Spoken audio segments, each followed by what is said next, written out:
Good morning Sarika madam. Good morning. काय तांगडे, सकाळपासून दिसलाच नाहीस, कुठे गायब होतास? हो, नवरे साहेब आहेत ना, त्यांचं काम करत होतो म्हणून. सुप्रभात. Good morning. Good morning. Good morning. Nandini madam, झालं का दर्शन? अरे, तुला कसं कळलं? उशीर झाला तेव्हाच लक्षात आलं, म्हटलं नक्की देवळात गेले असणार. हो रे बाबा, खूप उशीर होतो देवळात गेल्यावर. हे प्रसाद प्रसाद. आणि त्यात आज जुई सुद्धा होती सोबत. अय्या जुई, तू सुद्धा? हो.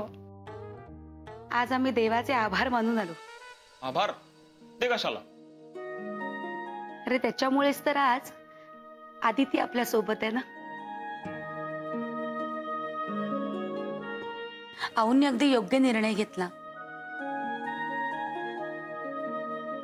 त्यांनाही कळलंय ना आदितीने किती सोसलंय ते. म्हणूनच त्यांनी कुठलाही विचित्र निर्णय असा तडकाफडकी घेतला नाही.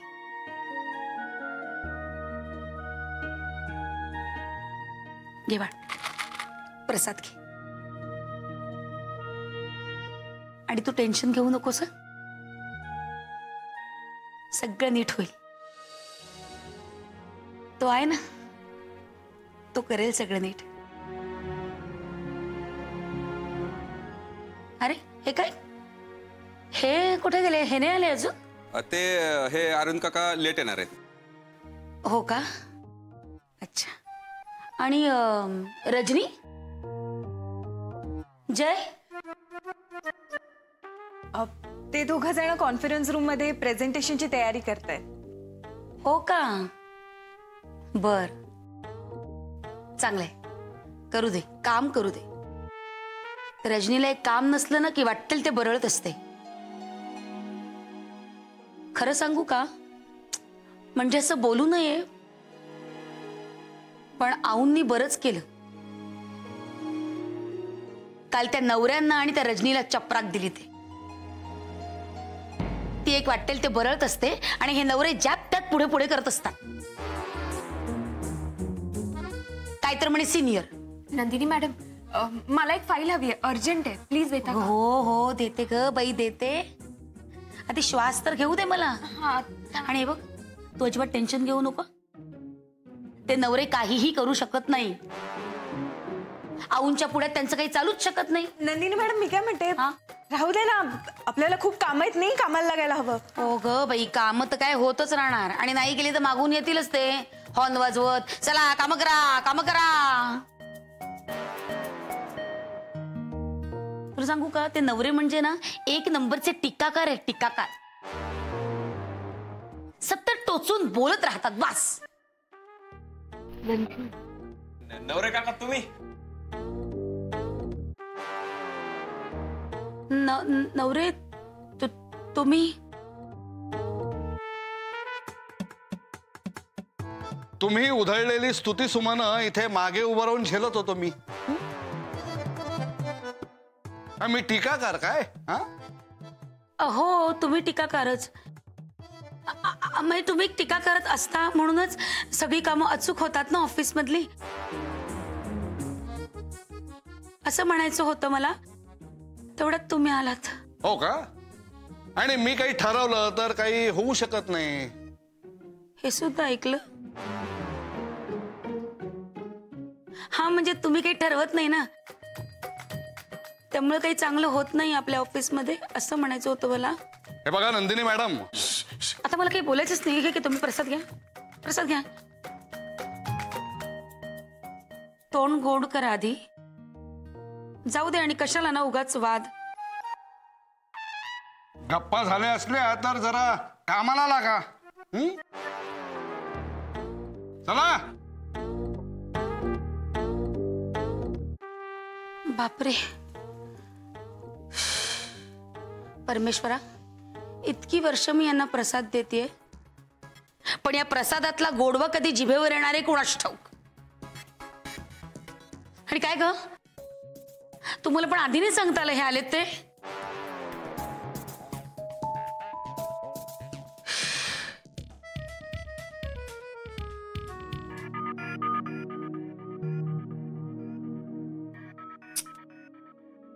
हे काय आहे जय?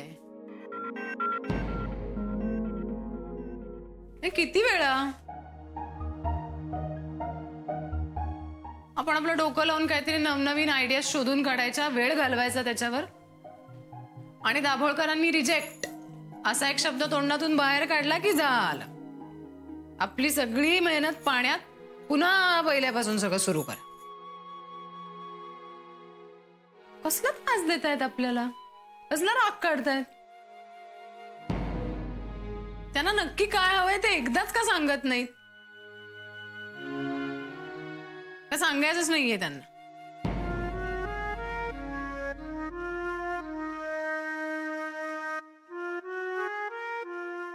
जय, मी तुझ्याशी बोलतेय. या क्षणी आपल्याला हे प्रेझेंटेशन संपवणं जास्त महत्वाचं आहे. महत्वाचं आहे, पण तुझ्यासाठी जी गोष्ट इतकी महत्वाची आहे ना, दाभोळकरांच्या लेखी त्या गोष्टीला 0 किंमत आहे.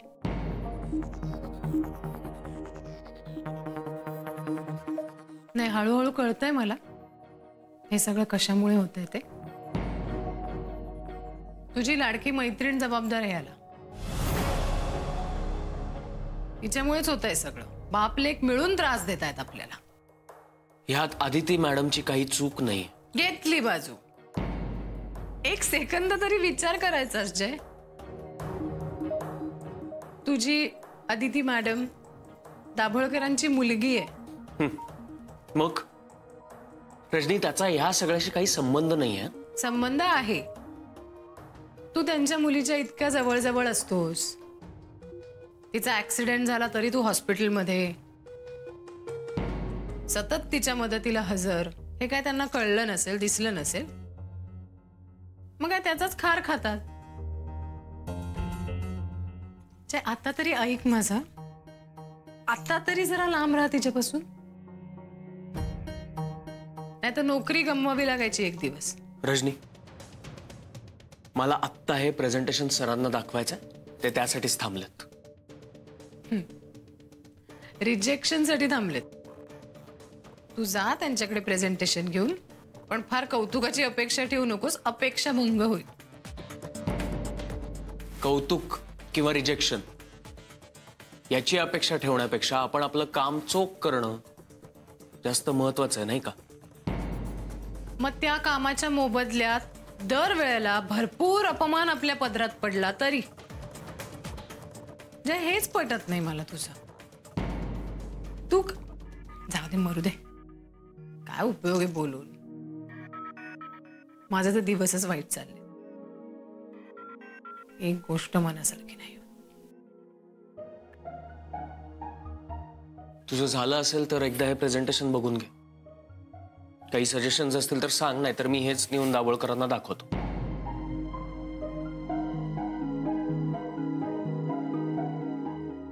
काय उपयोग आहे तसंही बघून? ते रिजेक्टच करणार आहे. आणि we are on right track. Jay, जा दाखव त्यांना. आतुर असतील तुझं कौतुक करायला. जा जा. कळतंय मला, पण झालं तर झालं रिजेक्ट.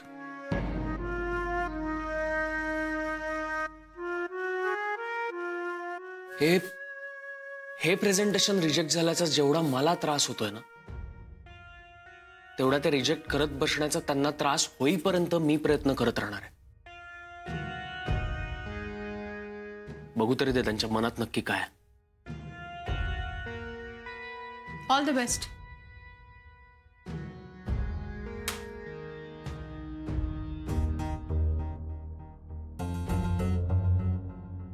भोळा आहेस. कधी कळणार आहे तुला कोणास ठाऊक.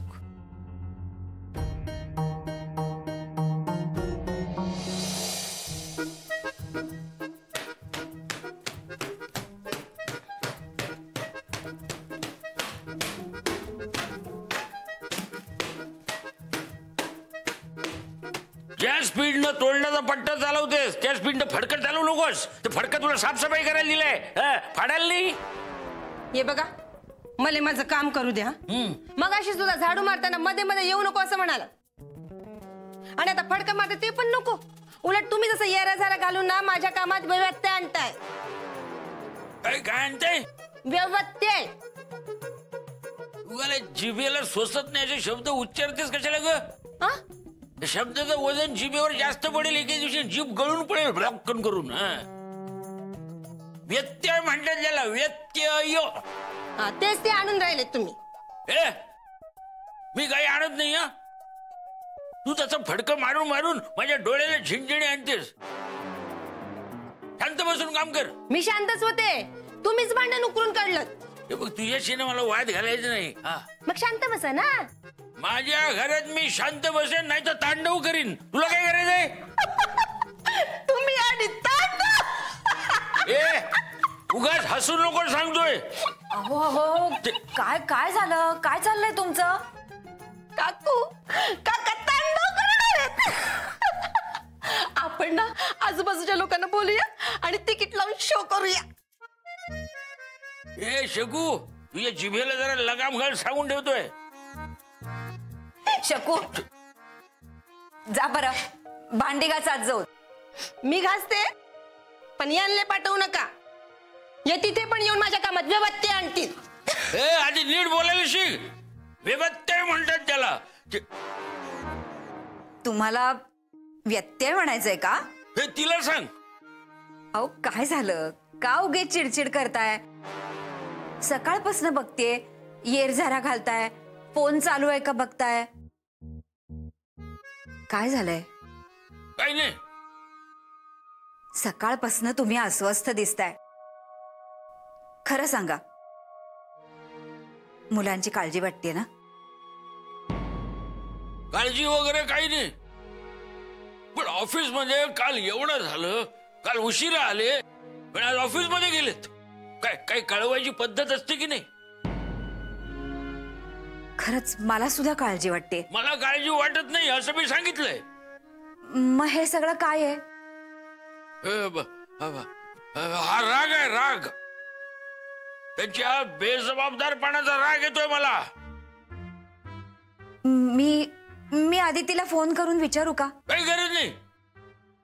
फोन केला तर याद राख, आपल्याला त्यांची काळजी वाटते. आपल्याला म्हणजे तुला. त्यांना आपली काळजी वाटते का बघ. आपली म्हणजे तुझी. हा पण खरंच मलाही खूप टेन्शन आलंय. काय चाललं असेल ऑफिसमध्ये?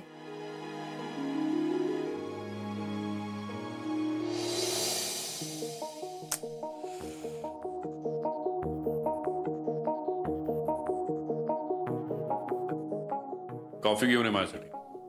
या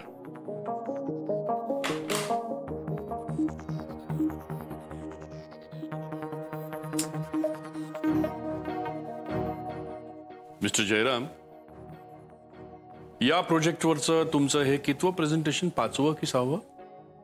6वं. मग इम्प्रूव्हमेंट हवी ना.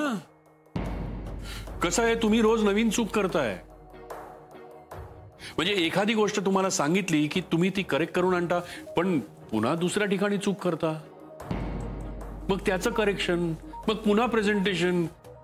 अहो हे किती दिवस चालणार आहे?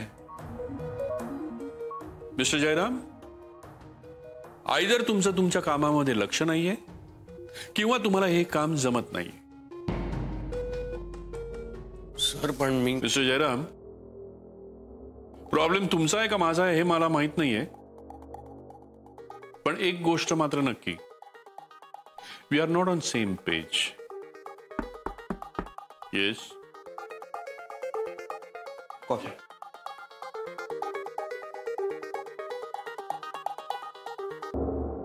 थँक्यू. वेलकम. तांगडे, एक मिनिट. जरा हे पेपर लावून घेता फाईलमध्ये प्लीज. बस. तिकडे.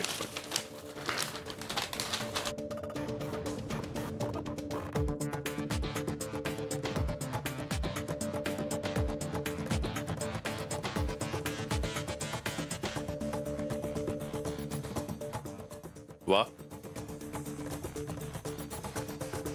तुम्ही काल जी कॉफी बनवली होती त्यापेक्षा ही जास्त चांगली. Thank you sir. प्रगती आहे.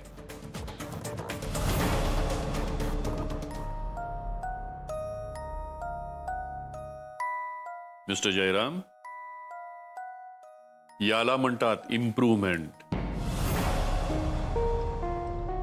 आणि तुम्हाला 300 लोकांची 4 दिवसांची कॉर्पोरेट टूर प्लॅन करताना इतक्यांदा रिडू करायला लागतंय. मी हे सगळं रिजेक्ट करतोय.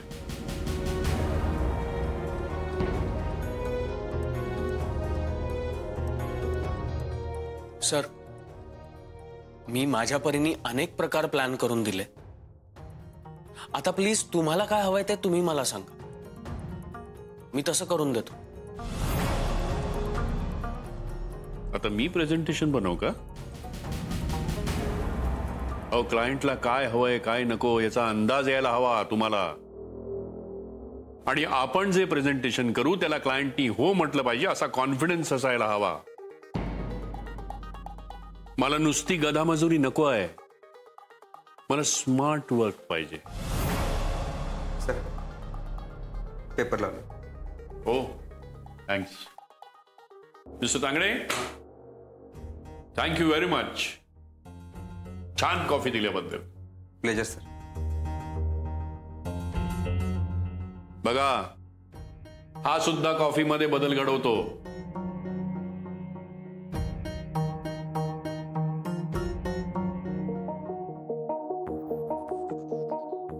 मिस्टर जयराम, मला लवकरात लवकर हे प्रेझेंटेशन पूर्ण करून हवंय. आणि मला ह्यात कुठल्याही उणिवा चालणार नाही. Is that okay? येस. ज्या काही चुका झाल्या त्या लिहून काढा.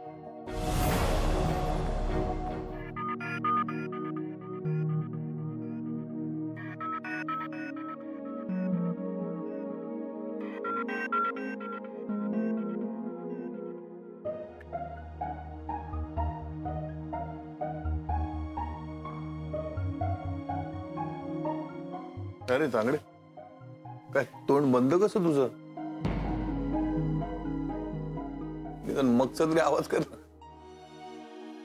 आता आपण काय बोलणार कदम साहेब?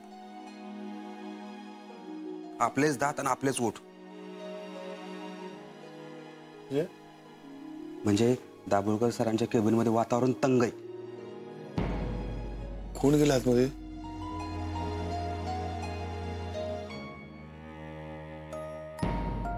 अरे भाई, दोघे एकत्र गेले की काय? नाही, जय सर एकटेच आहेत. आणि दाभोळकर सर जय सरांना झापतायत नेहमीसारखं. आणि जय सर पण किती ऐकून घेत आहेत. काय बोलतायत ते जयला? तेच काहीतरी प्रेझेंटेशन वरून.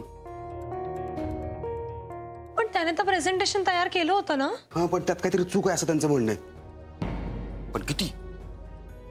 काहीतरी लिमिट असतं ना. जय सर तर किती वेळा प्रेझेंटेशन करणार? मी काय म्हणतो?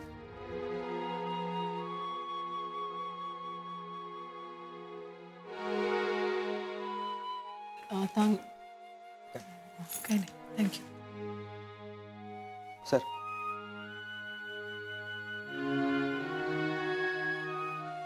आधी दोन कॉफी. थँक्यू.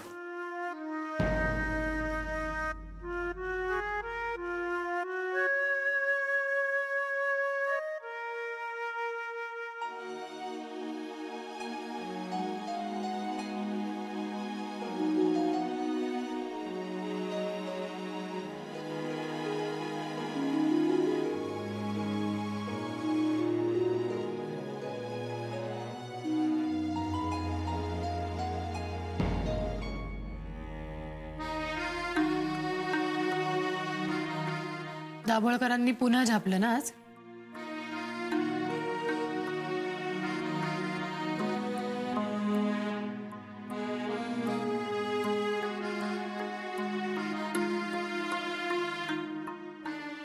काय आज काय म्हणाले?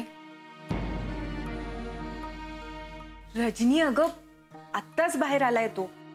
थोडा वेळ बसू तरी दे त्याला. हो, आतमधनं चेहरा पाडून येऊ दे आणि बसू दे ना. काहीच हरकत नाहीये माझी.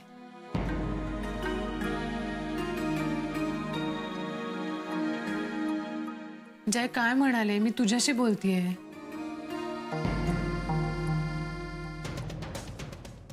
काही नाही. छान. यांनी सांगायचं आणि आपण ऐकायचं. मी तुला म्हणाले नव्हते मगाशीच, आजही रिजेक्शन येणार. ऐकलं नाहीस तू. काय झालं? आलं ना रिजेक्शन परत. अरे जिद्द जिद्द ठीक आहे, पण माणसाचे पेशन्स कधीतरी संपतात ना. तुझे नाही संपले अजून. पेशन्स त्यांचे संपते ज्यांना जिद्द म्हणजे काय ते माहिती नसतं. मिस्टर फिलॉसॉफर, जरा गप्प बसा. आणि प्रत्येक गोष्टीवर आपण काहीतरी बोललंच पाहिजे. ही जी सवय लावून घेतली आहे ना स्वतःला, ती सोडा आणि तोंड बंद करा.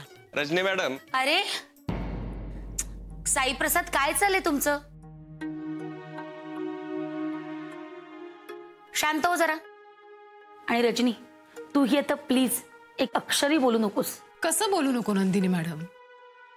आम्ही दोघं करतोय ना हे प्रोजेक्ट. सतत रिजेक्शन आलं तर माणसाला त्रास नाही होणार, राग नाही येणार?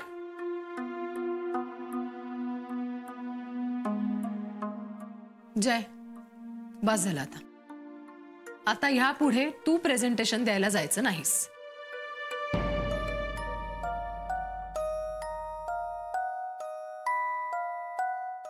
यापुढे मी जाईन. Never know, it might click. का? तू एवढी मेहनत घेतोयस आणि दाभोळकर काय वागतायत ते बघतोयस, अनुभवतोयस. रजनी, आपण दोघं इन्व्हॉल्ड होत ना या प्रोजेक्ट मध्ये. मग दोघं एकत्र देऊ प्रेझेंटेशन. पण मी रिजेक्शनला आता घाबरत नाही. जय, 6 वेळेला रिजेक्ट केलंय त्यांनी. 60 वेळा करतील अजून, चालेल मला. पण का? मी करते ना, मी पण भाग आहे ना या प्रोजेक्टचा. एक मिनिट. सॉरी, म्हणजे मला असं तुमच्या प्रेझेंटेशन मध्ये बोलण्याचा काहीच अधिकार नाहीये. पण जयराम खरंच चांगलं प्रेझेंटेशन देतात.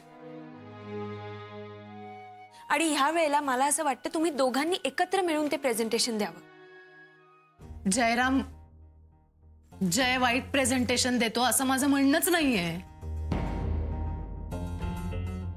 पण ते प्रेझेंटेशन ऐकणारी समोरची व्यक्ती जर मुद्दाम हे सगळं करत असेल तर काय करायचं? रजनी, अगं काय बोलतेयस तू? ओ ओ सॉरी सॉरी. नाही, काय झालं माझ्या लक्षात नाही आलं. सॉरी. की मी देव टूर्सच्या एका एम्प्लॉई समोर नाही, अनिल दाभोळकरांच्या मुलीसमोर हे बोलते. सॉरी.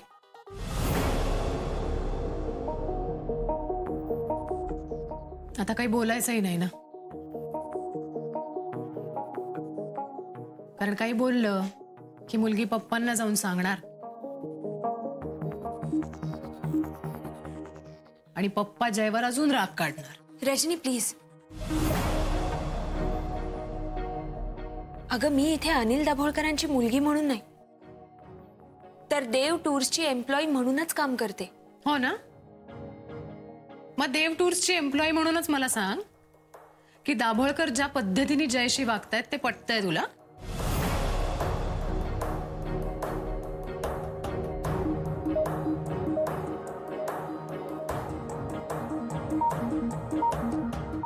आता मूग गिळून गप्प बसायचं,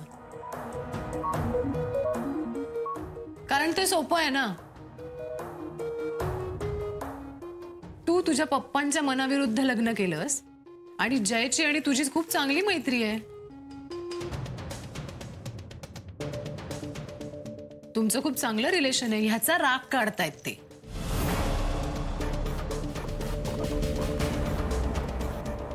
खरं तर मला आता असं वाटायला लागलंय की तू तुझ्या वडिलांना सोडलंस हे बरंच केलंस.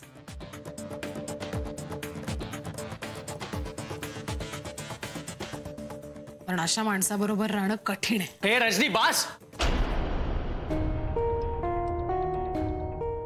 बास झाला तुझी.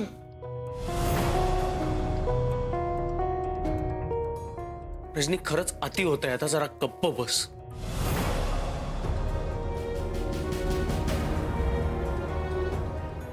सॉरी,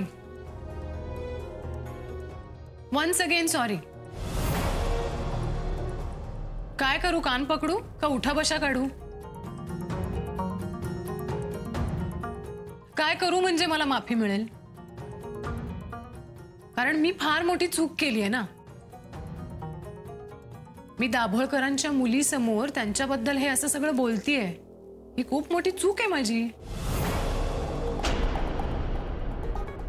आता कोणीच त्यांच्या विरुद्ध बोलू शकत नाही ना. पण जेव्हा अदिती अनिल दाभोळकरांची मुलगी आहे हे कोणालाच माहित नव्हतं तेव्हा खूप बोलायचे सगळे. हो ना? सारिका, नंदिनी मॅडम, तिलोत्तमा, अरविंद काका, आपली जुई, सगळे सगळे बोलायचे.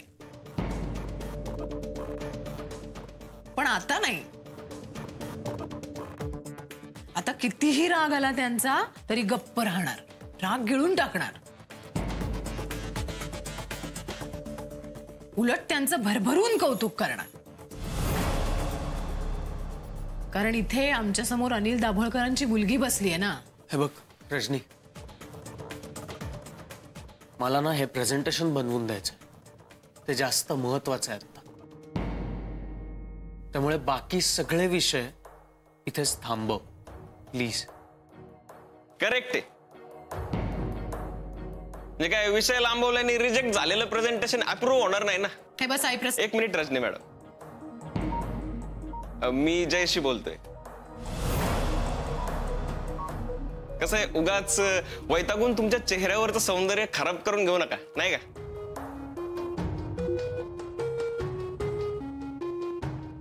जय, मला काय वाटतं, म्हणजे आधी तू आणि रजनी मॅडमने मिळून प्रेझेंटेशन बनवलं होतं ना, तर आता तू एकट्यानं प्रेझेंटेशन बनवायला पाहिजे.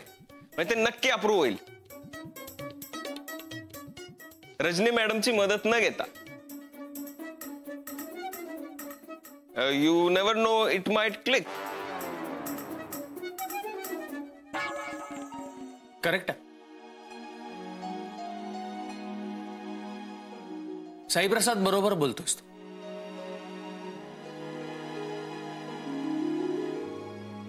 आणि हे प्रोजेक्ट किंवा हे प्रेझेंटेशन रिजेक्ट झाल्याचा त्रास रजनी मॅडमला होणार नाही ना.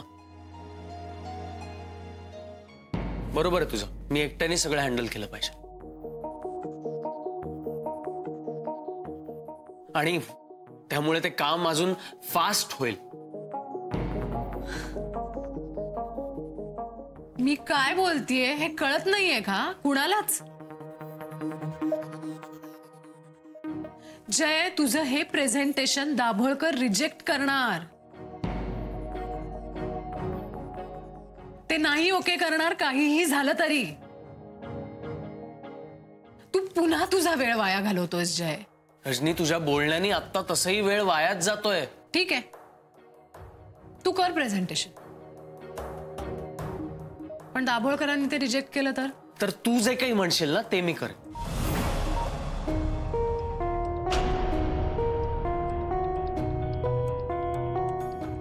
आणि रजनी, जर हे प्रेझेंटेशन दाभोळकरांनी ऍक्सेप्ट केलं तर तू जे म्हणशील ते मी करेन.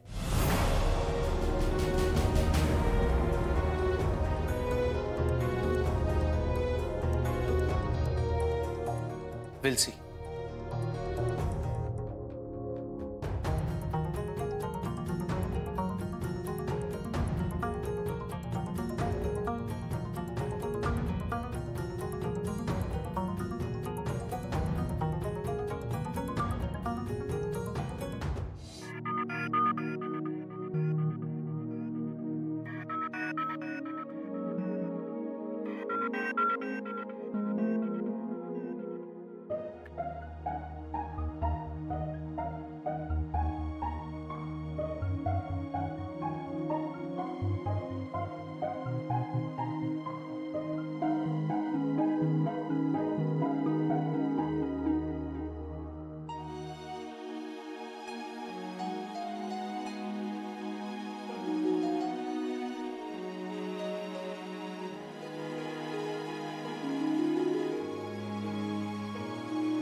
झालं.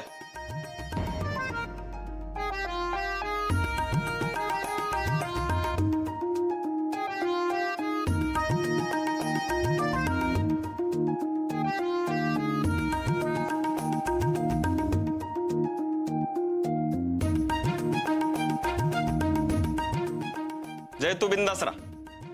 यावेळचं प्रेझेंटेशन नक्कीच अप्रूव्ह होणार.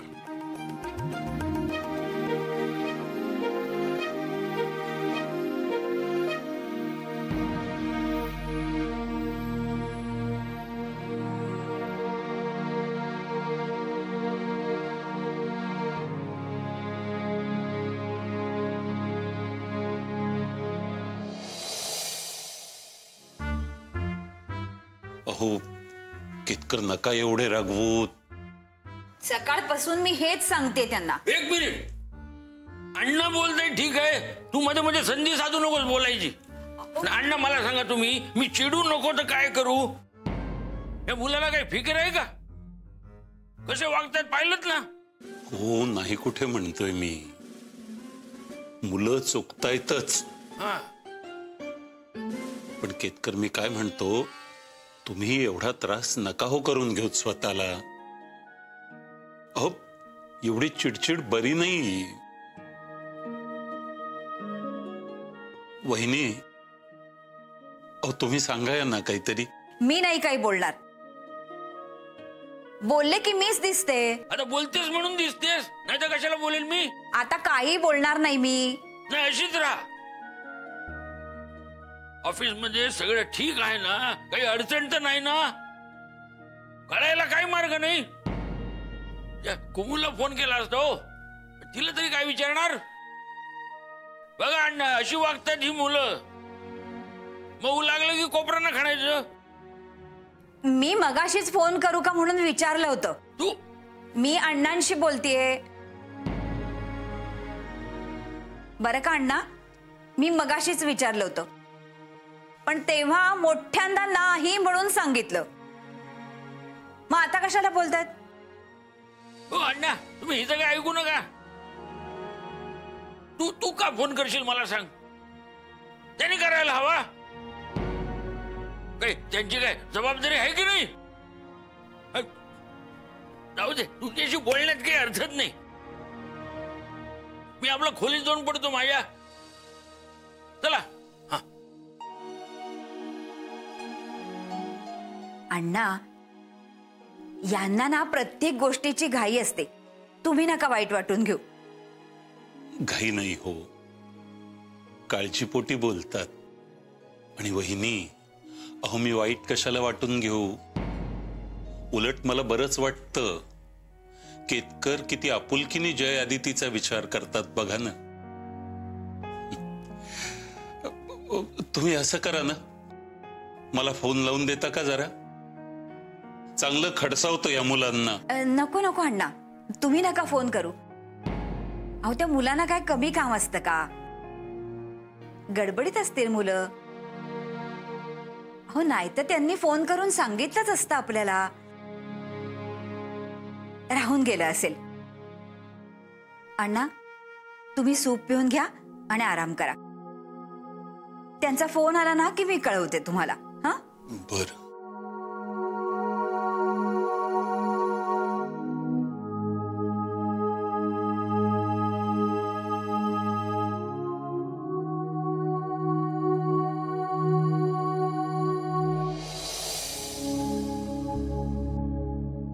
जय, ऑल द बेस्ट.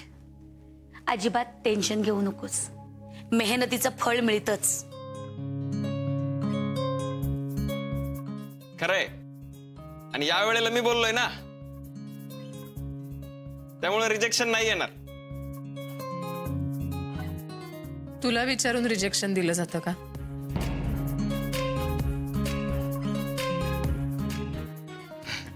लय विनोदी स्वभाव राव तुमचा मॅडम. हा, म्हणजे दाभोळकर सर जरी मला विचारून रिजेक्शन देत नसले तरी एक पॉझिटिव्ह विचार आपण करू शकतो ना, नाही का? एकदम बरोबर.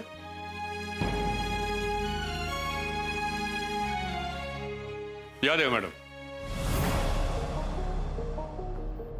मिस्टर जयराम, तुमचं प्रेझेंटेशन मला मिळालं आणि मी ते पाहिलंय.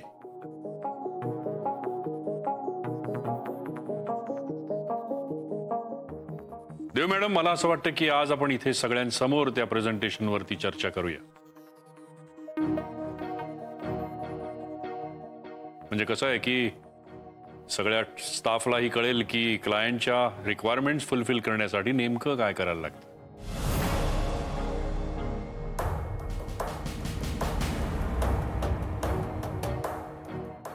प्रेझेंटेशन मध्ये नेमक्या कोणत्या गोष्टी इन्क्लूड असायला लागतात.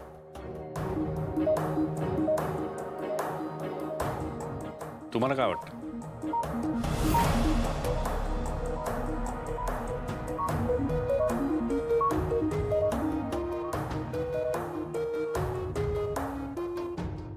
हो, माझी काही हरकत नाही. सर सॉरी, पण मला असं वाटतं की हे डिस्कशन केबिन मध्ये झालं तर बरं होईल ना. तसंही होऊ शकतं, पण मिस्टर जयराम बरोबर मी या प्रेझेंटेशन वरती खूप चर्चा केलेली आहे याआधी. सो आता ही चर्चा आपण सगळ्यांसमोर करूया. म्हणजे this will be a case study. Rajani, जयची काही हरकत नाहीये. मग दाभोळकर साहेब म्हणतात तसंच होऊ दे.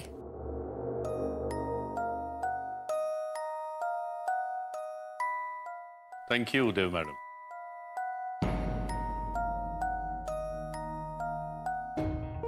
मिस्टर जयराम, मी तुमचं प्रेझेंटेशन पुन्हा एकदा वाचलंय. आता मला सांगा, तुम्हाला काय वाटतं या प्रेझेंटेशन बद्दल?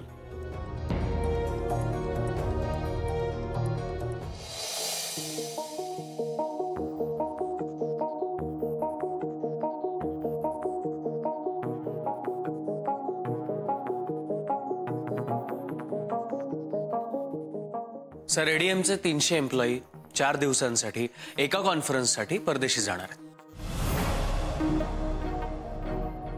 त्याची व्यवस्था आपण बघतोय.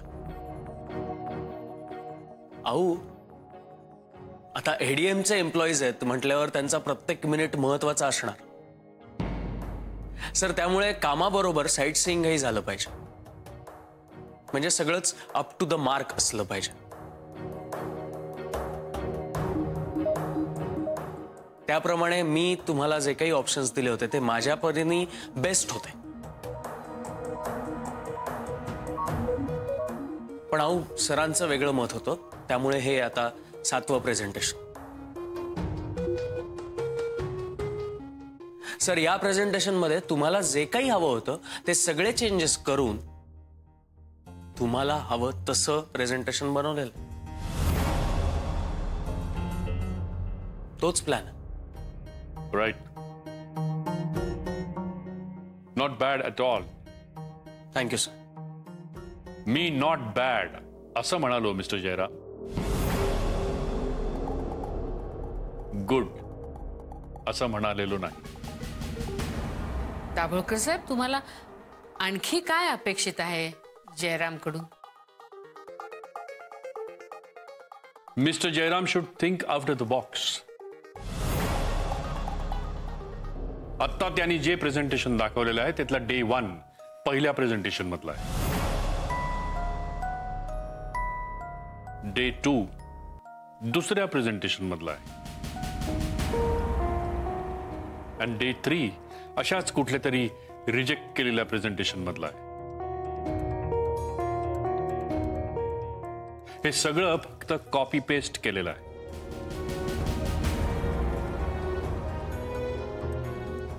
मग हे सगळं मी का रिजेक्ट करू नये?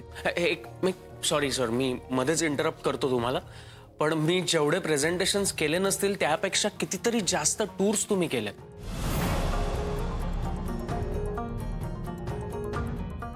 त्यामुळे असा इथला डे प्लॅन उचलून दुसरीकडे लावणं शक्य नाहीये. आणि सर, हा जो प्लॅन आहे तो माझ्या मते बेस्ट प्लॅन आहे. तुम्हाला पटत नसेल तर मी फोर्स नाही करणार. सर, आपण एक काम करू, नवीन प्लॅनसाठी आपण एकत्र बसू. तुम्ही तुमच्या डे वाईज डिमांड सांगा, त्याप्रमाणे मी बनवून देतो ना प्लॅन. नाहीतर मग मी सांगतोय ते मान्य करा, नाहीतर तुम्ही मला दुसरा ऑप्शन द्या. कारण दरवेळी रिजेक्शन हे सोल्युशन असू शकत नाही मिस्टर दाभोळकर.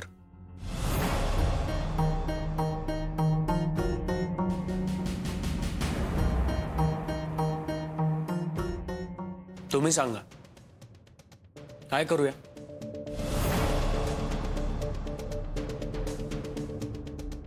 मी सांगून तुम्ही सगळं करणार मिस्टर जयराम. मग तुम्हाला काम आणि जबाबदारी देऊन काय उपयोग? It is just waste of time.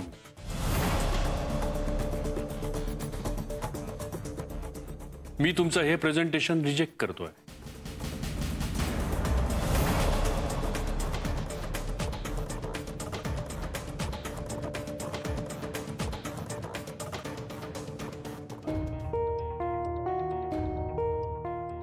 ठीक आहे सर, मी दुसरं प्रेझेंटेशन करून द्यायलाही तयार आहे. Good. Sir, rejection is never a problem. पण त्या रिजेक्शनचं काहीतरी कारण असायला हवं, निदान आपल्याला ते माहिती असायला हवं. आणि तसं स्पष्टपणे आपल्याला ते समोरच्याला सांगताही यायला हवं. त्यामुळे तुमच्या रिजेक्शनचं एक्झॅक्ट कारण मला कळू शकेल का सर?